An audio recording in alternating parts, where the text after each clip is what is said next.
The driver accused of leading troopers on a high-speed chase and killing a 12-year-old will remain behind bars. The family of that child is now asking for the trooper who performed that pit maneuver to be indicted as well. 11 Alive's Brittany Kleinpeter live outside the Paulding County Courthouse this morning with more from inside the courtroom. Brittany. Within the last hour, that driver, Charlie Moore, entered a courtroom wearing an orange prison jumpsuit in handcuffs, as his attorney argued for him to be released out of jail. Now, the family of 12-year-old Leiden Boykins was also in the courtroom. They were asking the judge to grant his bond today. But again, that bond was denied. At one point, Leiden's mother testified in support of Moore's character, saying she doesn't believe Moore is responsible for her son's death. Leiden was killed in 2021 after a Georgia State Patrol trooper followed Moore's vehicle during a high-speed chase that ended with the trooper using a pit maneuver.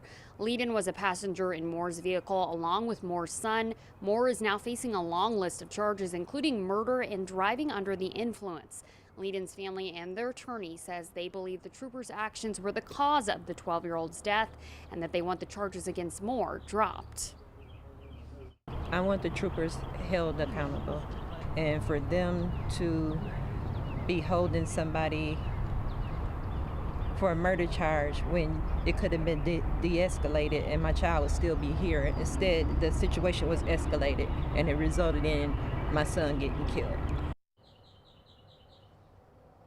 This is now the third time a judge has denied Moore's bond. He's been in jail since September of last year. The trooper involved in this crash was placed on administrative leave during the GBI's investigation, but he has since returned to work as of February of this year. Aisha. All right, Brittany, thank you for that update. Georgia State Patrol is still investigating the trooper's use of a pit maneuver to stop the car. GSP's chase policy does require troopers to evaluate all variables before performing a pit maneuver, including whether or not there are children in the car. We will continue to follow this story as the Boykins family continues to fight for justice for Leiden. You can follow along on 11alive.com.